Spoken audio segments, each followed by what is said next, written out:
مصنف کے مطابق اس کتاب میں انسان کے ذہن میں 2 سسٹمز ہوتے ہیں۔ پہلا سسٹم ہے تیز سوچنے والا۔ یہ فوری، خودکار، جذباتی اور بغیر سوچے سمجھے فیصلہ کرتا ہے۔ مثال کے طور پر گاڑی چلاتے ہوئے اچانک بریک لگانا یا کسی چہرے کو پہچان لینا۔ دوسرا سسٹم آہستہ اور منطقی سوچنے والا۔ یہ گہرائی سے سوچتا ہے، تجزیہ کرتا ہے اور منصوبہ بندی میں مدد دیتا ہے۔ مثال کے طور پر ریاضی کے سوال حل کرنا یا اہم مالی فیصلے لینا، یہ سسٹم 2 میں آتے ہیں۔ کسی مضمون یا رپورٹ کو غور سے پڑھنا اور سمجھنا، کوئی دلیل سن کر اس کا تجزیہ کرنا کہ وہ درست ہے یا نہیں۔ سسٹم 2 کی کئی طاقتیں ہیں۔ درست فیصلے، یہ سوچ سمجھ کر فیصلے کرتا ہے، اس لیے غلطی کے امکانات کم ہوتے ہیں۔ مسئلے حل کرنا، پیچیدہ مسائل کو حل کرنے میں مدد دیتا ہے۔ خود پر قابو، سسٹم 2 ہمیں غصے، لالچ یا جذباتی فیصلوں سے روک سکتا ہے۔ سسٹم 2 کی کچھ کمزوریاں بھی ہیں۔ آہستگی، فوری رد عمل کی ضرورت والے حالات میں یہ مؤثر نہیں۔ تھکن، زیادہ دیر تک استعمال کرنے سے دماغ تھک جاتا ہے۔ ہر وقت فعال نہیں، اکثر لوگ سسٹم 1 پر زیادہ انحصار کرتے ہیں اور سسٹم 2 کو صرف خاص حالات میں استعمال کرتے ہیں۔ سسٹم 1 انسانی دماغ کا وہ حصہ ہے جو خودکار، تیز، بغیر سوچے سمجھے اور جذباتی انداز میں کام کرتا ہے۔ یہ نظام ہمیں روزمرہ کے معمولی اور فوری رد عمل کی صورتوں میں مدد دیتا ہے۔ اس کی کچھ خصوصیات ہیں۔ خودکار، سسٹم 1 بغیر کسی شعوری کوشش کے کام کرتا ہے۔ ہم اسے سوچنے کا عمل نہیں سمجھتے کیونکہ یہ قدرتی اور فوری ہوتا ہے۔ فوری رد عمل، یہ سسٹم چند سیکنڈ یا لمحوں میں فیصلہ کر لیتا ہے۔ جذبات پر مبنی، اس سسٹم کے فیصلے اکثر احساسات اور تجربات پر مبنی ہوتے ہیں، نہ کہ منطق یا گہرے تجزیے پر۔ کم توانائی استعمال کرتا ہے، سسٹم 1 دماغ کی بہت کم توانائی استعمال کرتا ہے، اس لیے یہ تھکن محسوس نہیں کرتا۔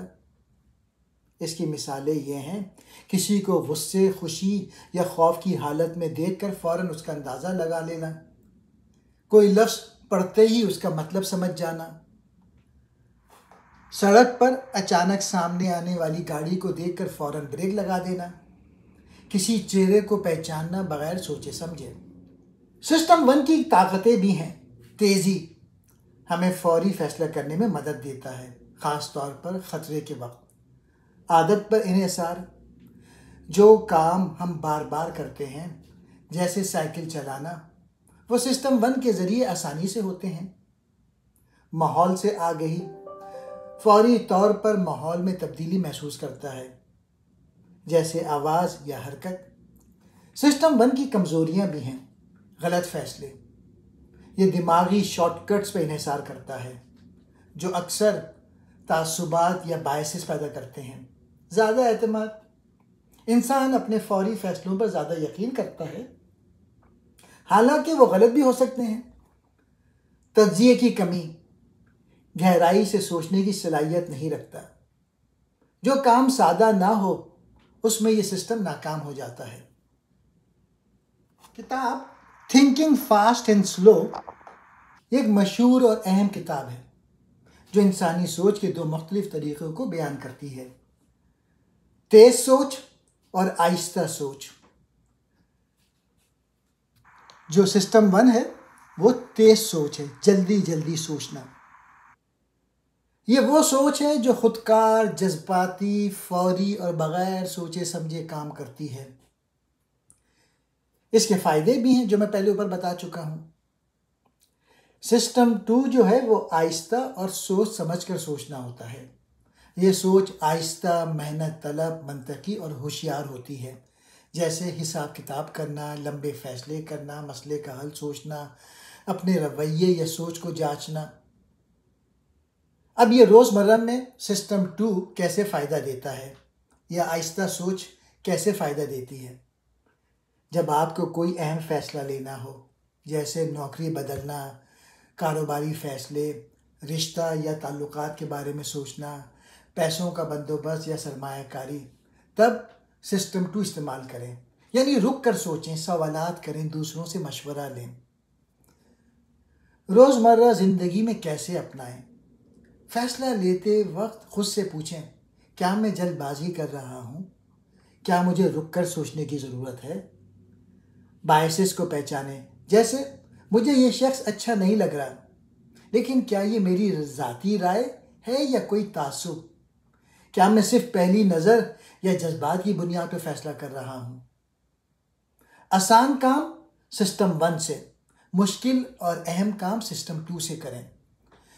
مشکل اور جذباتی حالات میں پاز لیں، رکیں، ایک لمحے کے لیے رک جائیں، گہری سانس لیں، پھر سسٹم 2 کو فعال کریں۔ سادہ الفاظ میں، کوئی آپ کو غصے میں کچھ کہتا ہے، سسٹم 1 چاہے گا فوراً جواب دیں، لیکن اگر آپ سسٹم 2 استعمال کریں گے تو تھوڑا سوچ کر نرم یا مناسب جواب دیں گے، جس سے بات سنور سکتی ہے۔ یہ کتاب ہمیں سکھاتی ہے ہر فیصلہ فوری جذبات یا عادات سے نہ کریں، بلکہ کبھی کبھی دماغ کو آہستہ چلنے دیں، کیونکہ یہی حقیقی دانش مندی ہے۔ اس کتاب کے کچھ اہم کوٹس ہیں جو میں پڑھ دیتا ہوں۔ زندگی میں کوئی چیز اتنی اہم نہیں ہوتی جتنی وہ اس وقت لگتی ہے جب آپ اس کے بارے میں سوچ رہے ہوتے ہیں۔ یعنی کبھی ہم چھوٹے مسئلے کو بہت بڑا بنا لیتے ہیں، صرف اس لیے کہ ہمارا دماغ اس وقت صرف اسی پر فوکس کر رہا ہوتا ہے۔ حل کیا ہے؟ تھوڑا فاصلہ لیں، دوسرے زاویے سے دیکھیں اور وقت دیں۔ ہر بات اتنی بڑی نہیں ہوتی جتنی لگتی ہے۔ دوسرا کوٹ، لوگوں کو جھوٹ پر یقین دلانے کا ایک مؤثر طریقہ یہ ہے کہ اسے بار بار دہرایا جائے۔ اب میں اس کو ایکسپلین کرتا ہوں۔ سوشل میڈیا یا ارد گرد کی باتوں کو بار بار سن کر ہم انہیں سچ سمجھنے لگتے ہیں، حالانکہ وہ غلط بھی ہو سکتی ہیں۔ اس کا حل کیا ہے؟ خود تحقیق کریں، ہر سنی سنائی بات پر فوراً یقین نہ کریں۔ تیسرا کوٹ، ہم دنیا کو سمجھنے کی اپنی صلاحیت کو بڑھا چڑھا کر دیکھتے ہیں اور واقعات میں اتفاق یا قسمت کے کردار کو کم سمجھتے ہیں۔ یعنی کبھی ہم سمجھتے ہیں کہ ہم سب کچھ جانتے ہیں یا ہمارے فیصلے مکمل عقلی ہیں۔ حل کیا ہے؟ تھوڑا سا عاجزی اختیار کریں اور مانیں کہ کچھ چیزیں ہمارے قابو سے باہر بھی ہوتی ہیں، جیسے قسمت، حالات، وقت۔ چوتھا کوٹ، جو کچھ آپ دیکھتے ہیں بس وہی سب کچھ ہے۔ اس کا سبب کیا ہے کہ ہم اکثر محدود معلومات کی بنیاد پر فیصلے کرتے ہیں، جیسے کسی کی شکل دیکھ کر رائے قائم کرنا یا کسی خبر کی سرخی پڑھ کر نتیجہ نکال لینا۔ اس کا حل کیا ہے؟ مکمل تصویر دیکھنے کی کوشش کریں، دوسرا رخ بھی دیکھیں، سوال کریں، تحقیق کریں۔ اب سوال یہ ہے کہ کون سا سسٹم بہتر ہے، سسٹم 1 یا سسٹم 2؟ اس کا مختصر جواب یہ ہے، دونوں ضروری ہیں، مگر ہر ایک کا استعمال صحیح موقع پر ہونا چاہیے۔ سسٹم 1 آپ کا تیز ریفلیکس ہے، سسٹم 2 آپ کا عقل مند دوست ہے۔ دانش مندی یہ ہے کہ آپ جانیں کس وقت کس سوچ کو استعمال کرنا ہے۔